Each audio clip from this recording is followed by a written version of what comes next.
So I'll hit record whenever you're ready. I'm ready. Okie dokie. And how much time do you want to do today? Like, what's your Well, schedule I like? think I have to be somewhere at 5:30, so I can't really go too long. If you want to break it up in Okay. two parts, that's fine too. I don't know how long Fine. how much material we got. We can always do a part two as well if you know. Perfect. I mean, you can't ever exhaust Chesterton, so. Right. Well, Awesome. that'd be good because then I could actually follow up on my reading. But let me just do a kind of a semi-formal intro. That's right. It's so good. Okay. All right, go ahead. 3, 2, 1. Hi, this is William Ramsey. Welcome to William Ramsey Investigates. On tonight's show, I have a very special guest, a returning guest. His name is Michael Basham. He is the proprietor and head host of the show Spirit Wars that I found out and know about through the Fringe Radio Network. His show is the most listened to show on that network. So it's really a delight to have him on my show. And the subject we're going to talk about tonight is G.K. Chesterton, somebody who came to my attention through my researches of Aleister Crowley, not somebody I knew very much in detail, but Mike Basham knows a lot about G.K. Chesterton, and he did a show that I listened to with great interest about The Everlasting Man, which is a book that he really enjoyed. So I tried to do some reading on Chesterton myself, read his book Orthodoxy, which I found profoundly interesting, but we're just going to kind of talk about some stuff. But Mike, are you there? Hello, William Ramsey. It is a delight to be here today again. Good. I works of Chesterton here on my Amazon Kindle, profoundly created by Mr. Bezos for us to enjoy. So you can get Chesterton wherever you are in lovely Hawaii, and get some pretty deep thinking associated with Christianity. And I think actually some of his topics I found of interest when I was reading Orthodoxy was how timely he was, because yes, he was addressing the liberalism of his day, evolutionism, materialism, these big kind of loaded terms, but really trying to address them from a Christian perspective. So I really appreciated that in Orthodoxy. But maybe for the people who don't know your name, maybe talk a little bit about your background and how you became interested in Chesterton. We could start from there. Oh, yes. Well, I found Chesterton in a Jesuit university in Tokyo, which I was obsessed with Japanese culture, and coming from a kind of a Christian, my grandfather, Don Basham, helping to sort of organize the charismatic Holy Spirit deliverance ministry stuff with Derek Prince. I was never exposed to Catholicism in any way, shape, or form. And when I found Chesterton, along with my grandfather's book in the dormitory where I was in Tokyo, being, separated from all my friends, family, I'm a big family guy, a seeker of the Spirit, and one that wants to find the truth, really walk with the Lord. But I found something in Everlasting Man one day in Peter Millward's office, who had a letter from C.S. Lewis and had attended Tolkien's lectures, and on his desk, the Chesterton Award for 2003. I was so amazed by this meeting. I was like, wow, maybe I can just join him and study in the Renaissance Institute in Tokyo. And he was from England, really sweet, humble, kind of funny guy, a little bit like Chesterton humor-wise. And but that very night, I ended up meeting the Family International and ended up joining the famous cult of which we spoke about last time, the Children of God all over the world. And they introduced me to some more of this like InfoWar mystic type of Christianity. But Chesterton remains as kind of a lighthouse of truth and a foundation of not just Christendom, but all reality, connecting to everything literary and just our Western culture at its core. I would say that he's probably the most influential person I've ever come into contact with, just poring over those pages of Everlasting Man, which C.S. Lewis in his autobiography said got him saved. Basically, that was the final straw for him. And I'm here in this liberal university listening to horrible lectures by just total god-awful, human-hating professors. And then I would go home and just drink Chesterton. It was just, man, I mean, we're going to talk about it today, but I'm interested to see your perspective on it, especially with your understanding of Crowley and for what you're most known for, you actually found the quote from Crowley about Chesterton. I thought that was amazing. Well, there's a number of quotes actually that I included in my book, Prophet of Evil. There was something, Crowley really thought of Chesterton as an intellectual equal, but there was one thing that I had was a critique of Crowley's Soul of Osiris by Chesterton. And then there was something that Crowley, he penned something called Why Jesus Wept, which was an anti-Christian text, and he dedicated part of it to Mr. Chesterton. So he seemed to think that he was kind of countering, I think, Chesterton's pro-Christianity with his own anti. But I can read the quote from G.K. Chesterton. He says, if Mr. Crowley and the New Mystics think for one moment that a broken temple of Osiris is more supernatural than a Baptist chapel in Brixton, then they are sectarians, and only sectarians of no more value to humanity than those who think that the English soil is the only soil worth defending. Mr. Crowley is a strong and genuine poet, and we have little doubt that he will work up from his appreciation of the Temple of Osiris that loftier and wider work of the human imagination, the appreciation of the Brixton Chapel. So that was something that Chesterton wrote about Crowley, and then Crowley, this is before he had this kind of self-professed revelation in Egypt in 1904, where he received the Book of the Law, but he writes to Chesterton, Dedicatio Extraordinario in Latin. Dear Mr. Chesterton, alone among the puerile apologists of your detestable religion, you hold a reasonably mystic head above the tides of criticism. You are the last champion of God. With you I choose to measure myself. Others I can despise. You are a force to be reckoned with, as Browning, your intellectual father, was before you. Whether we are indeed friends or enemies, it is perhaps hard to say. It has sometimes seemed to me that human freedom and happiness are our common goal, but that you found your muddied oaths in gods, ministers, passive resistors, and all the religious team.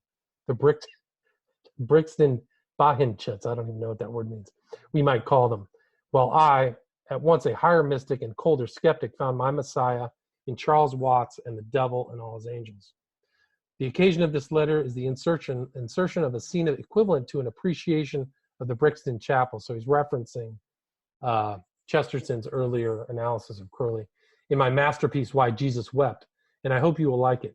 Can I do more than make your Brixton my deus ex machina? You see, when I wrote The Soul of Osiris, Europe was my utmost in travel. Today, what country of the globe has not shuddered with the joy of my presence? The virgin snows of Chogori, the gloomy jungles of Burma, filled with savage buffaloes and murderous chins, the peace of Waikiki, the breeding, hopeful putrefaction of America, the lonely volcanoes of Mexico, the everlasting furnace sands of Egypt, all these have known me. Travel thou thus far, thou also. Somewhat shalt thou learn. But otherwise, gird on thine armor for thy Christ, O champion of the dying faith in man dead. So pretty interesting. And then he says, arm and out, for the young warrior of a new religion is upon thee, and his number is the number of a man. So he wrote amazing. And when you mentioned Waikiki, I was like, what? We just moved there, and we're like, why are we here? It's like a hellhole of crime and filth and villainy, and in the Dagobah star system, you will never find a more villainous hive, Right. Well, it looks good on the map, right? All the postcards look legit, and then you get there, yeah. But there's so much crime here. I wouldn't be surprised if Crowley left his mark. Wouldn't be surprised. Place. But yeah, so that was really kind of my intro to Chesterton. So okay, I have not read The Everlasting Man. I did read Orthodoxy, which I thought, man, it's one of those books you finish and you go, okay, I got to start again, because it's very, very kind of compact concepts and things that you kind of need to definitely take some time to unpack. But I think I got the gist of it. I thought it was a pretty fascinating, very well reasoned, ordered book. Definitely couched in his time, like very you could call it turgid prose, you could call it very deep prose, but they called him Chesterton, the author of paradox. So he uses these opposing concepts and then really kind of investigates each of them, whether a reason and imagination, these kind of things, and then really unpacks it. But he also has references of people he knew and Crowley knew. So you kind of see these same characters that Crowley's bringing up with Yeats, William Butler Yeats, and Annie Besant, and actually addresses them. So it's actually I found him to be not really some kind of dusty old thinker that was something really dated. I found him very contemporary in his outlook and insights. Yeah. The greatest novelist of our time, American novelist Michael Crichton, that wrote Jurassic Park, before he died, he discovered Chesterton, and he wrote about him just with the same kind of reaction and saying, well, a lot of the content obviously needs to be updated. A lot of the references people are totally lost on. But he was a contemporary. He was someone that was interfacing with the people like H.G. Wells, who wrote New World Order, and he was diametrically opposed to their philosophies. And these were the birthing of the Nazis and the communists and all these philosophies. And when you read, at least on my ebook here, the one after our Orthodoxy is a book called What's Wrong with the World. And this book is a collection of essays which really just discuss the importance of humanity, the beauty of family, and the necessity of protection of property. And then he just, against that, the backdrop of all the just total craziness of what then were the libtards, the kind of the people, the AOCs and the Clintons and these people that are just such slick liars today. Well, their progenitors, their genesis were these people that Chesterton was interfacing with all the time, and he was friends with them. He would sit down and have a cup of tea, and talk with them. But with Crowley, he would not meet. I looked that up, and I was like, whoa, he did not want to. He was like the most disgusting, detestable person I've ever come into contact with. And he invited me to come talk with him, and he was just like, this guy. And obviously I haven't been reading enough Chesterton really to sound so done darn smart these days. That's why I'm wearing these glasses. They're just sunglasses. I poked out the glass. But it makes you look studious. Indeed, my wife bought this tie. She's like, "You're finally wearing it." Like, yeah, it's the first time I've ever worn it. But the feminism, he goes into what is so mystically wonderful about women, but then he destroys feminism while almost creating goddesses out of the females. I mean, it's amazing how I would really recommend What's Wrong with the World as one of these. You kind of just pick up an essay and read it in an hour or less, just studiously read some of his, not even an hour. You can probably go through it in like a couple, in like 20 minutes or so. But what did you find in Orthodoxy that really struck you? Like I'll open it up and maybe we can go through anything in there that was really on your heart. Well, I would just say that he, just the kind of the way he addressed his faith, that he was really just bolstering what he thought was the Apostles' Creed. But the way he went about it was not coming straight out and talking about the Apostles' Creed. He actually started off in Orthodoxy talking about the insane asylum, because he wrote the book near an insane. I can't remember which the name of the asylum was in northwestern London, but he kept referencing. So he's talking about human reason and imagination and kind of counterposing those concepts, and really came out and said imagination is the safeguard of the mind and human spirit, and that human reason always ends up into this place over here, this crazy house. And so once he starts laying out these chapters, there's 9 chapters in the book, but his summation in the last 2 chapters I think are fantastic, because he keeps kind of putting these opposites together, unpacking them, and then the summation is, okay, this is why we believe what we believe in Christendom. So I think, he said, and he kind of like included this notion of romance. So he really bolstered the aspect of Christianity of not knowing, not actually knowing everything, but willing to accept things that you don't know. And I think one of the chapters was the romance of Yeah, I mean, I think it was the romance. What's the name of the chapter?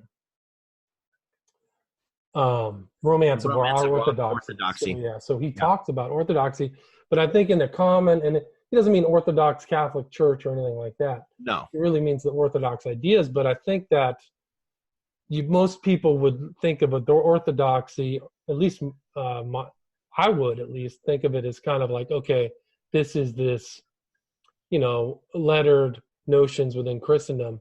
But I think the way that he thought about it was that all of these things really made sense. The fall of man, original sin, things that we take for granted. So I think that, those were definite themes within the book. But I like the way, when I kind of was able to digest it, I like the way that he came at it, because he came at it not really oblique, but he took his time talking about concerns that people have about, he actually talked a lot about evolutionary. So this kind of man-based reason, really, he spent time on before he used all of those critiques from the earlier chapters in his summation in the last two chapters. So those are just some of the takeaways that I tell you. And you can see the kind of way that Chesterton thinks too, is that he's not afraid of paradox, and he's not afraid of really kind of like looking at the really giving axioms greater meaning by looking at their opposite, logical syllogism, if you will. So like how he will take a word and then flip it and then unpack it. So you see him doing that over and over again. And that's really kind of like was an element, for me, an element of his style that was unique. But yeah. Very eloquently spoken, Mr. Ramsey and Professor Ramsey. I would say it's so good. It's so exciting for me to see you get into Chesterton, and just your mind and your curiosity and balance and take on this is like, yes, William Ramsey versus Chesterton. Yeah. And it's hard to really talk about him on the radio or on YouTube, because what usually ends up happening is people read it and it's hard to follow. I mean, this is a quote from Orthodoxy that I pulled up here, just that one of the most interesting points that he always brings out in every book, practically in every writing, is that ordinary things are more valuable than extraordinary things. Nay, they are more extraordinary. And the idea that just normal everyday things in life have almost like an elfland mystical quality to them. The man in one of his novels breaking into a house, going in through the roof and, coming in and looking through the stuff on the desk, and then the door opens and a woman appears there, and you find out it's his house, that's his wife, and he's just having fun breaking into his own house to make it more amazing. And he wrote a lot of detective fiction, which I don't think BBC did a super good job with Father Brown, but the whole idea of a priest is the best detective because he knows original sin. He's so acquainted with the fallen nature of humanity, so he's excellent at just figuring out who done it, kind of things. But with the ethics of Elfland, I thought was a really, really great chapter in Orthodoxy. The way that he does sort of take his time to get to the point, in the last few paragraphs and then the last few sentences are like these like lightning bolts and like fireworks going off. I mean, we just don't have people that write that way anymore. No, I don't think so. It's not. But it's not. What do you call it? Fashionable to write like. And people, I've heard criticism about him, and I've kind of moved away from C.S. Lewis back into Chesterton, and I'm like, man, you got to read Chesterton. And I met a Catholic that was like, I don't really like Chesterton because at least C.S. Lewis gives you the ability to debate with him, but Chesterton is just like, nope, this is it. This is the truth. And I thought that was interesting. Like, it's so difficult to fight Chesterton that I think what modern intelligentsia has done is they've just kind of buried him and hope that people won't find him. And then the Catholics kind of just read him and worship him, but you don't really know what's going on half the time. So I want to read a quote from the Ethics of Elfland, that chapter. It was I think chapter 4, but it says, and the strongest emotion was that life was as precious as it was puzzling. It was an ecstasy because it was an adventure. It was an adventure because it was an opportunity. The goodness of the fairy tale was not affected by the fact that there might be more dragons and princesses. It was good to be in a fairy tale. So in some ways, that's the way he's looking at it. And then in that chapter, he also references Crowley's antagonist and contemporary W.B. Yeats, like we talked about in the pre-show. But he says, here's his quote of Yeats: "Ride on the crest of the disheveled tide and dance upon the mountains like a flame. It is a dreadful thing to say that Mr. W.B. Yeats does not understand fairyland, but I do say it." That's interesting that he, it's just part of his, he was very, obviously in his writing, he was very well acquainted with what was going on in the world at that time, referencing people, artists. And I would call him a kind of what I called Crowley, which is a literateur, which is a word that probably isn't bandied about much, but it really encompasses nonfiction, fiction, articles, everything. Indeed. Yeah. He almost is one of these tries to do everything type of guys. He even made a Western movie once with his friends. I mean, he was tackling the very fabric of space-time almost in his writings. And people used to criticize him around him and say, "Oh, I don't believe in you, those mystical writings that you fancy." And of course they were probably talking about his Christianity. But when I read that, I was like, whoa, he's really actually quite mystic. Like if you get in a very relaxed, nice couch, like the one that my neighbor Scott helped me get from Goodwill. I got a nice little sofa here with a lamp, and you can just sit here and just, oh, there we're going to read some Chesterton, and fetch some tea and make sure the children are off in the garden playing, and you can almost have like a drug trip.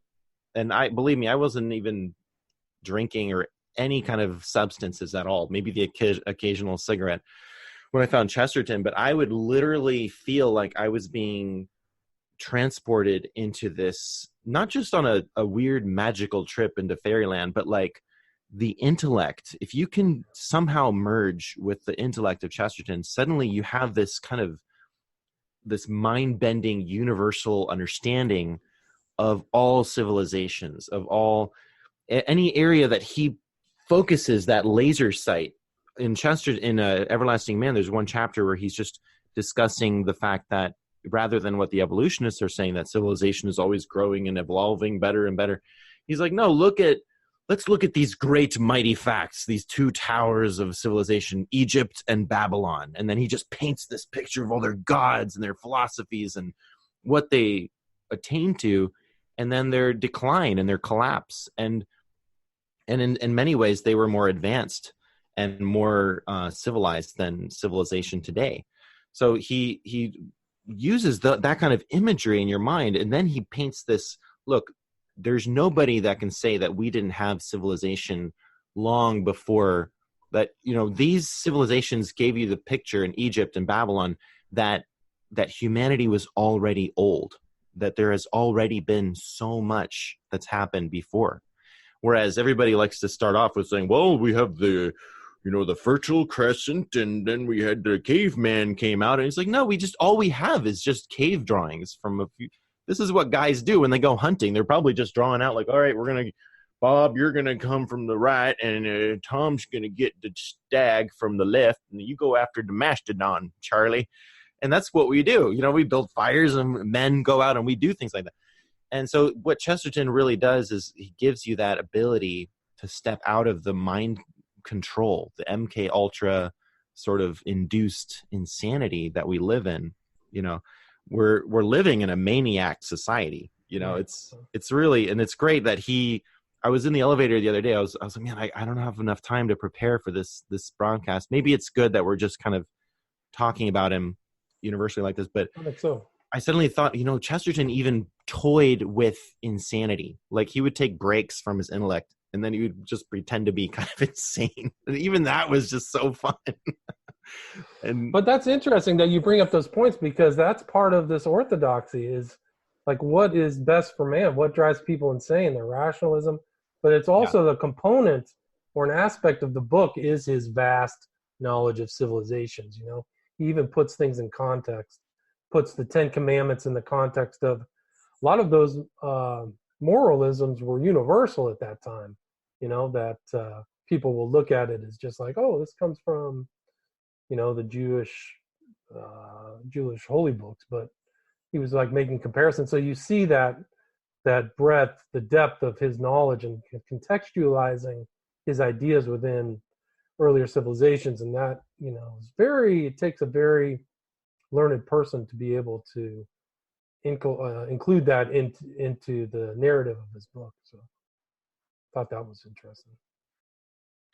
Well, he really is very needed right now, and I'm so glad that you're introducing him to your audience, as kind of we're all caught up in politics these days. And did you hear about the latest, Russiagate garbage or whatever? These brainwashed, these total insane maniacs are putting out there. When you come back into this type of literature and the joy that is present in everything that he writes, there's so much humor, there's so much just giddy kind of wit that I started thinking, well, maybe all Englishmen kind of have this sort of thing. Well, they do to some extent. It was transferred, I think, into Tolkien and in the writings of Lord of the Rings and the Silmarillion kind of stuff, but never to this extent grappling with the enemy. And Crowley really was right when he said that this is the champion of Christendom, kind of a crusader in his time, carrying all of the Victorian intellect that was from the previous era. Because this is literally, when was Orthodoxy written? Like 1904. Doesn't say on my little Bezos book here. But it was before everything had gotten super modern, but it was right at the 1908. 1908. Oh my gosh. But he has in his mind already, his training, all of that Victorian literature and everything that they used to give people back in the day. You'd actually go to school and learn something. And now it's just all, learning about 50 million genders and stuff. Right. But if we could get a little bit more mysticky into this, I really want to plumb this Chesterton Crowley paradox. That's something that is, I think, key to, if you look at where we're at right now, what Crowley birthed, with Jack Parsons and NASA and the Nazi occult weird stuff that we're getting. Right. Before Hitler, I am. Yeah. Famous dictum of Crowley, their statement. Wow. Yeah. So, I think that you can see them still, you're right. I think it's a great point. You can see them as oppositional forces, really, at that time and the present. Yeah.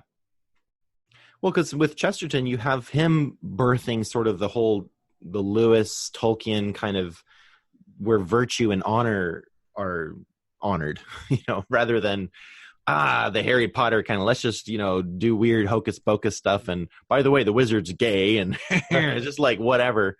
There's all kinds of Crowley themes in Harry Potter. Really? Yeah, absolutely.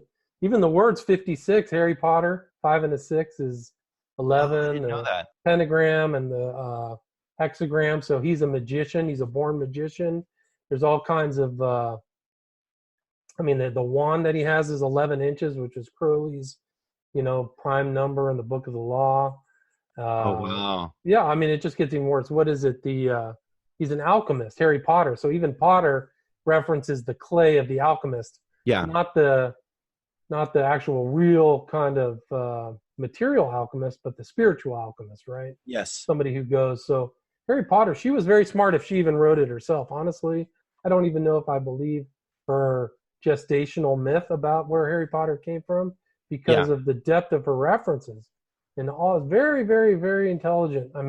All of the occult stuff, the wisdom of the owls, all that stuff is there. It's just incredible. And even like they go through the 93 and a quarter window to the next world or go to Hogwarts.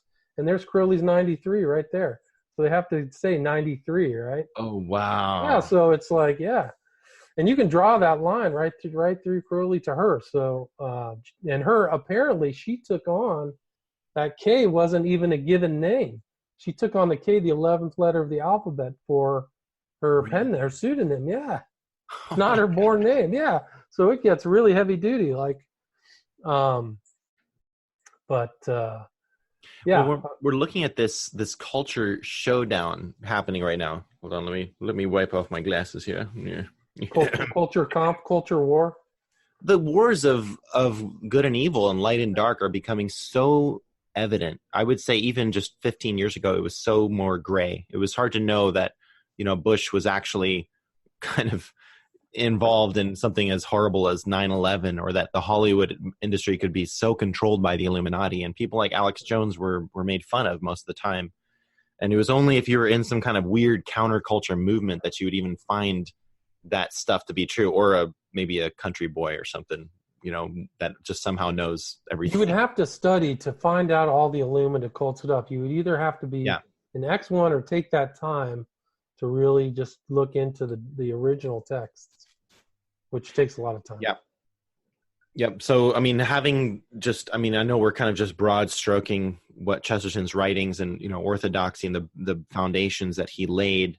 We can talk a little bit more about it, but like, just if you look today at how things are really polarizing, now you really see the darkness of the enemy, and just with post birth abortions and the selling of baby parts. Chesterton was the one that first in Everlasting Man. I'll never forget that night when I read him talking about the pagans and then the darkness of the former times, but then that with witchcraft, there's always been a hatred of children and innocence. And I remember reading that being like, really? Like, yeah. And I was thinking, the witch that boils the children, in the pot.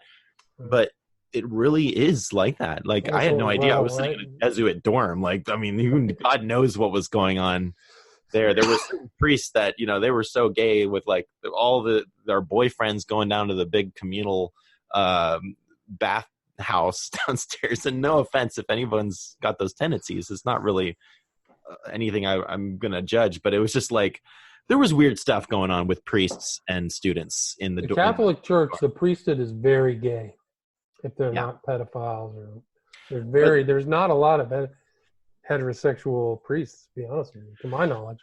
I met some of I believe this Peter Millward guy was a good guy. I think that they kind of gaslighted a little bit, if that's the right term, to have good people in the front working there, and then you have the bad ones in the back. That's kind of what I found in the cult that I was in too. The Children of God is the same thing. Most people were pretty good, but it was just controlled by people that had this extreme satanic kind of pedophile tendency or whatever. So at the top of the Catholic Church, there's a lot of occultism, even the Catholic structures and stuff. There's some real dark stuff when you get up to the higher levels. I mean, at St. Peter's Square, they have an obelisk that comes from Egypt. Like, you would think that Christendom would want. Yeah, it was actually brought to Rome by Caligula, literally right in front of St. Peter's. You can look that obelisk up. I mean, you'd think that it would be the opposite. And the Old Testament's railing against these towers and occult things around amazing ancient Israelites, and there you have it right in Rome, right in front of your face.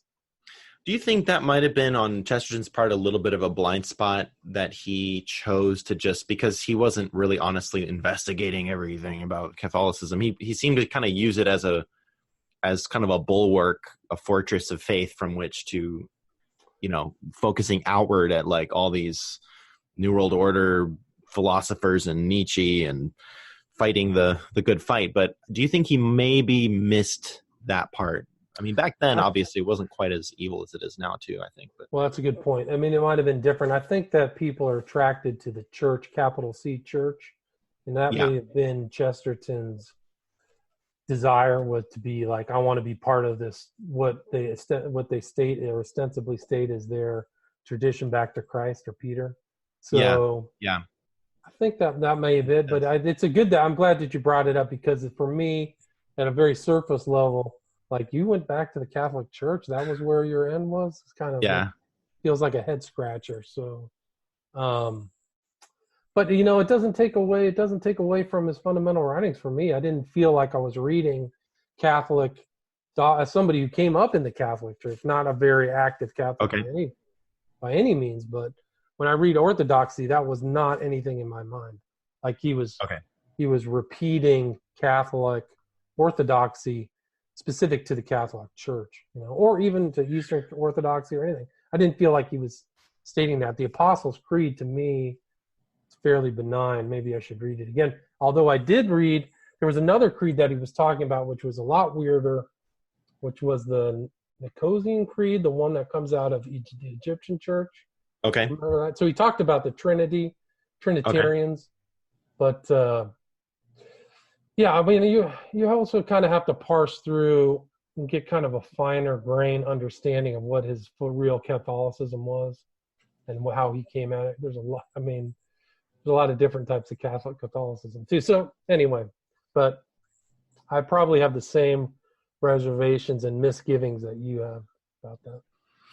And I'm sure, if he was here today, I can speak for him. I called him on the phone earlier before the interview, and I honestly, I've had dreams with Chesterton speaking to me while I was engaged with some kind of spiritual warfare against some demon like Pan or something, some, demon of the mind, trying to find. And I recall this so vividly that Chesterton was talking to me, and I didn't even know what his voice sounded like. His voice was actually a little bit high, so I knew.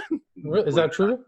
Listen, there's one recording of him. Oh, interesting. He has not quite like Mickey Mouse, but I forget what he sounded like. But he had a higher. I was kind of surprised. You'd think of him as like this deep sonorous news speaker. And have you ever heard a recording of Aleister Crowley? Yes. Yeah, he was the same way. He had a kind of a high, reedy voice. Oh, to him to Pan. That's the way he sounded. Really? He didn't sound scary at all. Like, that's why people would probably walk by him. They just thought he was a doddering old weirdo. Oh, wow. My him to Pan. The great day of tomorrow. That's the way it sounded. I can play it. I'm going to see if I can find it. Okay. And since we're being silly here, I guess we could talk a little bit about his sense of humor. This is from a 1911, March 11th, 1911 essay called Two Kinds of Paradox. Just a little quote here. There's nothing that needs more fastidious care than our choice of nonsense. Sense is like daylight or daily air and may come from any quarter or in any quantity, but nonsense is an art. Like an art, it is rarely successful, yet entirely simple when it is successful. Like an art, it depends on the smallest word, and a misprint can spoil it. And like an art, when it is not in the service of heaven, it is always, almost always, in the service of hell. So just the ability to make jokes in his mind, obviously he's in the service of heaven and what he was doing, and his jokes were just so like, they would be meme. These were the memes of 108 years ago that he was writing regularly for newspapers. He was engaged against the libtards of his day, the haters of humanity, the progenitors of eugenics. He wrote a book called Eugenics and Other Evils. And his way of combating them was very much like a superhero movie today, where you got Captain America fighting whatever bad guy, and even though it looks like he's about to lose and the world's about to be destroyed, he still makes jokes. He's like, I could do this all day. And that's like the thing that makes Marvel so successful is the humor. The writers are obviously very talented that they hire, and Chesterton was kind of like that. Like, he would fight these falsehoods and these demons all day, and he would make jokes, and he would be a little bit nonsensical. And the more the smarter you are, the more wisdom you have, the funnier your jokes can be. That's what I've His references are good. It brings to mind this quote from C.S. Lewis, like, the devil hates to be mocked, so like you can make fun of him. All right, here's Crowley the poet. Let's fire it up. See if you can hear this. I don't know if it'll work with my headphones. Well, let's see if it'll work. Come on. There we go. Can you hear that?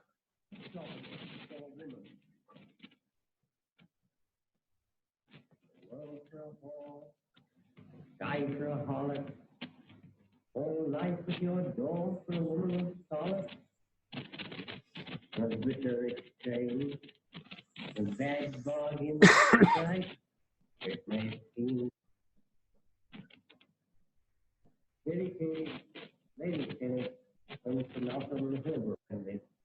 That's Crowley, 1920, so he's 45. You there? I'm trying to find a Chesterton sound now. Oh, Let's get go to YouTube. Let's go back to back. Crowley Chesterton. I'm trying to find his. This is like a teensy. This is like a 50-second video. Very, very old. 1931. Okay. In the modern world of letters, That's not him. What? to adopt you into the humble. I have to thank you for this very great honor, and I do so with all my heart. I can only say that I am not much of a crusader, but at least I am not a Mohammedan. And many people will testify to the same. I should like to take this opportunity of thanking you all for your enormous kindness, and especially Father Earl for having received me so hospitably today. There, that's it. That's the good. only recording of Chesterton. I like the sound of his voice. That's a good little humor to start off his talk. It's good. Yeah, he's definitely a funny guy. You know, if he had a radio mic and if it was accessible in his day, I bet you he would have been a very prolific broadcaster. I bet. Out there fighting the good fight. But it's up to us, Mr. Ramsey. Well, it's actually interesting, too. Another one of his contemporaries was Huxley, right? So he's like writing and referencing Aldous Huxley's dad. Yes. Forgot his first name, but, he's going to battle against the evolutionists and really kind of making great points about how they think certain thoughts, but their thoughts really aren't evolving like their so-called scientific materialism is. It's very clever. There's very clever stuff in there. Wow. What else stood out in orthodoxy as far as having freshly read that? That's gold if you just come out of that nice mental bath. It's interesting, too, because he credits Huxley, Herbert Spencer, who's another evolutionist, and Bradlaugh back to Orthodox theology. So he was analyzing them, and they're like, hold on, these guys don't even pass the smell test. I think he says here. It was Huxley and Herbert Spencer and Bradlaugh who brought me back to Orthodox theology. They sowed in my mind my first wild doubts of doubt. Our grandmothers were quite right when they said that Tom Paine and the freethinkers unsettled the mind. They do. They unsettled mine horribly. The rationalists made me question whether reason was of any use whatever. And when I had first finished Herbert Spencer, I had got as far as doubting for the first time whether evolution had occurred at all. So he's reading them and saying that I'm not convinced, right? Yeah. So it's like great. The opposite of what you would think. Like, oh, this is actually making me think it's fair. Well, as where we are in let's just bring things to the fringe too, like Steve Quayle, L.A. Marzulli, all this kind of bringing back the legends of the giants and the Nephilim. And I was on Julian Charles' show, The Mind Renewed, a few weeks ago, and I'm literally at work and messaging him like, what are we going to talk about? He's like, anything but Nephilim, because there's so many shows that everybody wants to do about the Nephilim and the giants. But if you incorporate Chesterton into that kind of understanding, it's interesting to note that he spoke quite a bit about Elfland, that chapter about the ethics of Elfland, and he, of course, takes a more mystical approach to it and philosophical, kind of like it's like a fairy tale, I can't quote it from memory. I haven't read it in a decade, but it's just that return to legends and lore and mythologies and taking them more seriously than even normal histories. I never saw it coming a decade later that we would get into all this fringe stuff, not necessarily the existence of giants that a lot of these people are uncovering. We have a new show on the network about Bigfoot that's fascinating. Couple guys reading Bigfoot accounts and that kind of thing. So it makes you really treasure the worldview and sort of the maybe not very kosher in the eyes of the world, but like the world is so much weirder than what evolution could ever say. Yeah, no, that's a great point. I think that's definitely another kind of aspect of his writing, at least in the orthodoxy. Yeah, is like it's okay to have he actually, like I said earlier, the imagination triumphs over the materialist rationalist, which you read a lot. So isn't that a quote by Einstein, or did Chesterton? Perhaps. I don't remember that one. Imagination. I have it here in my notes. Knowledge. Well. Oh, I think you're right. There is something like that. I think he Okay. said imagination is more important than rationalism. I can't remember. But he also, another thing that was interesting, he also kind of counterpoises optimism, pessimism, and general positions. He included a lot. It goes back to Marcus Aurelius, Greek thought. So you just see that kind of real classical learning that, you know, he wasn't afraid to put into generally Christian apologetical work. No, not at all.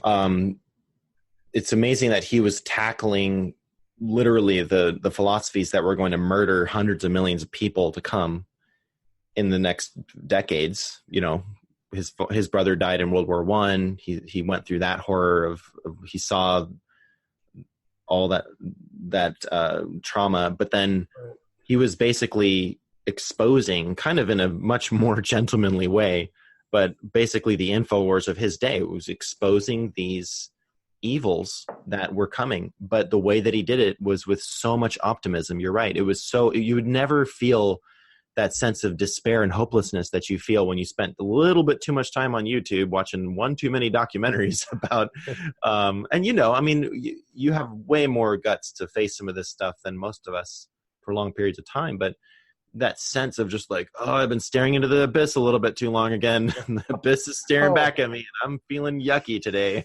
You know, it can get pretty dark, man. It's really dark. 9/11 itself is just dark as it gets. But here's Chesterton on optimism. I had often called myself an optimist to avoid the too evident blasphemy of pessimism. But all the optimism of the age had been false and disheartening for this reason, that it had always been trying to prove that we fit into the world. The Christian optimism is based on the fact that we do not fit in the world. So I found that to be pretty interesting. So different bases for optimism. You know, I think that theme is definitely, definitely plays out in the New Testament for sure. Well, you know, there's news about the UFOs that the NASA or the Navy and the Air Force are starting to put out there, and it's slowly we're moving towards that disclosure. While the New World Order people have decided that humanity needs to be shut down, we're not going to space anymore, it's just the robots are. Right. And what an optimistic perspective to look into the cosmos and to bring with us these kind of treasures and to find, you know, God's seed in us, all of us, and to, against that backdrop, see the worshipers and the continuers of the Crowley line, that they're like grasping and grabbling for the chalice of wisdom and power and fame to keep it for themselves, right? And behold, I mean, we have a Trump in office, and of course he's being attacked from all directions. Maybe that will fail. Maybe the American experiment will go into this sort of abyss of war that many people have foreseen. But the spirit of liberty and joy and humor and optimism, I mean, we're going to have to go through, I believe, our testing, our time of darkness as prophesied in the Bible. I heard the new Godzilla movie is really good too, to kind of throw one more in there. Well, I mean, you can put exactly what you're saying right now. Bilderberg is going on in Montreux, right? All these people secretly meeting. They don't want people to know. They literally had a topic called, what was it? I think it was called the weaponization of social media. So, which begs the question, what are the other topics? So are you talking about the weaponization of just regular media? Like that's what kind of that title elicited in my mind, is like, what the hell are you guys talking about? But I think it's a perfect example of like a secret, you know, Marvel level group who are trying to steer the helm of the elite against, you know, just the mass of people. The slave shall serve. It's Crowley's idea. Keep them with the quiet wisdom of the cattle. And I only heard recently that the Bilderberg group, did you hear something that they met in New York before 9/11? Do you hear that story? I vaguely recall something about that, but I wouldn't be surprised if they did have a number of meetings before that because of what happened after 9/11 and the Patriot Act in 1 and 2. Yep. So, I mean, you're right, though. I totally agree. We may go through something in the future. We're going through something now. You know, we've already been through Bush, Obama.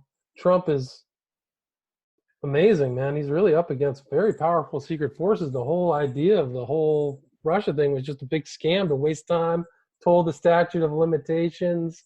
I mean, it's very clever. It's a total psyche bomb. I mean, they worked it out on a variety of different levels.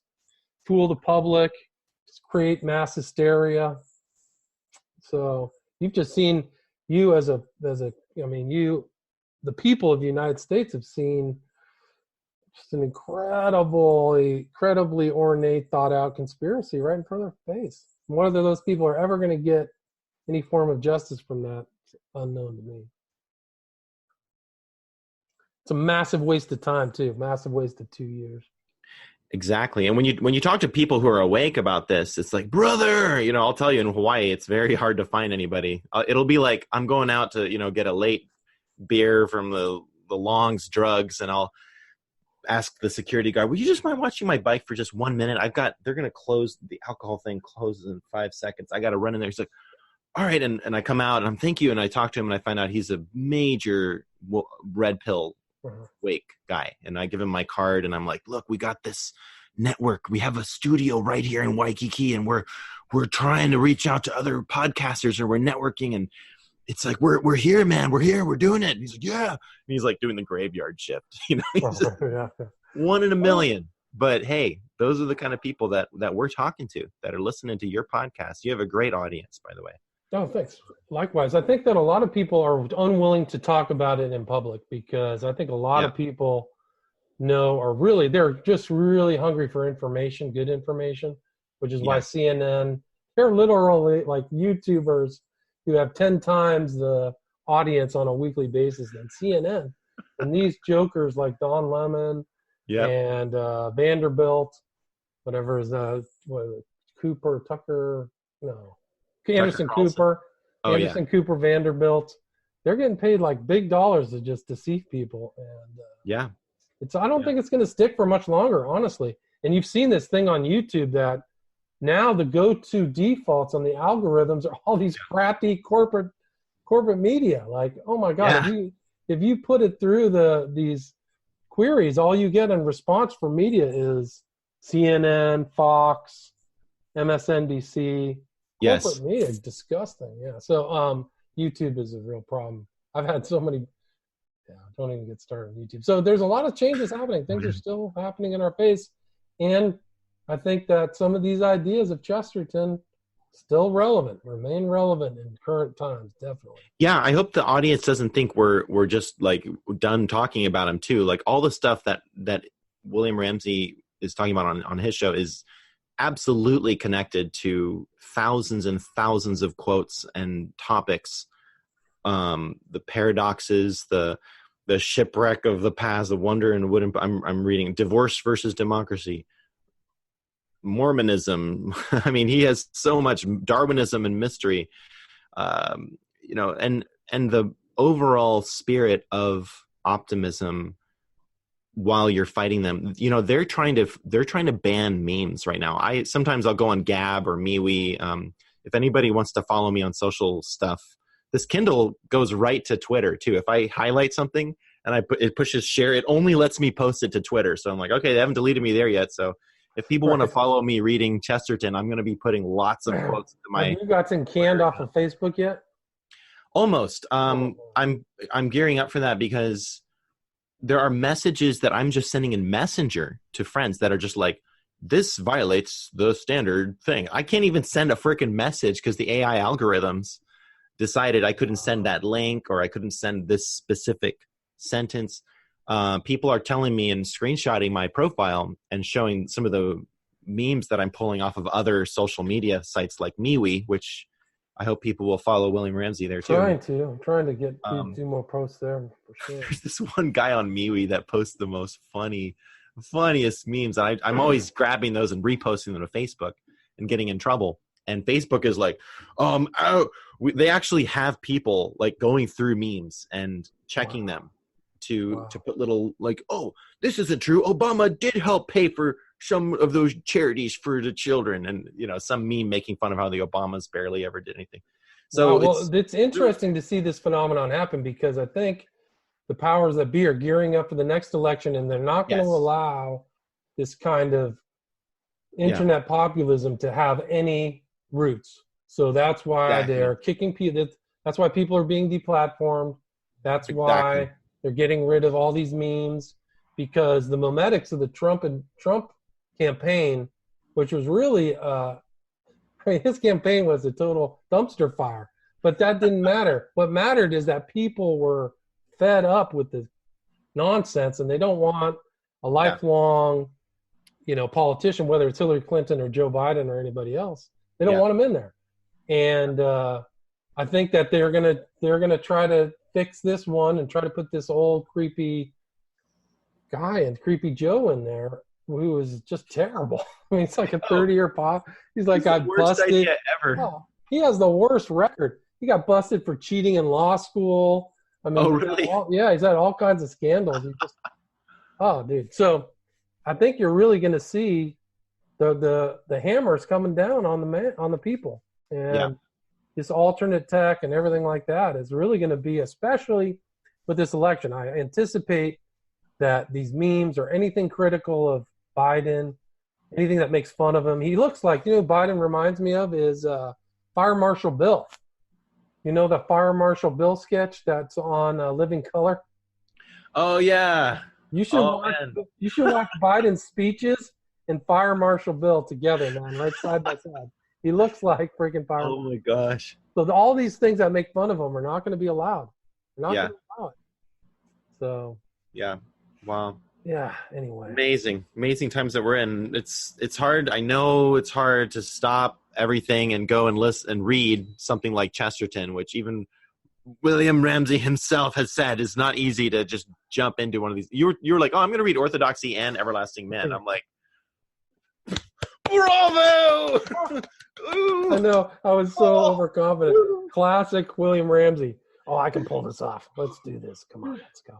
I mean, Orthodoxy, I got to tell you, reading the book was definitely, like you talked about the word edifying, definitely. Okay, that's what I was going to ask you, is what effect does it have on you as a Christian? I know you're not some kind of, hallelujah, everybody, I'm on the radio today. Does anybody need a prayer today on the William Ramsey Investigate? I definitely put myself in kind of like the self, on the, like, talking. All right. I was about to destroy the show. Sorry. Oh, no, I just got punted off. I didn't do anything. Oh, okay. Well, we're still here. So. Okay. Anyway. I was going to say Orthodoxy.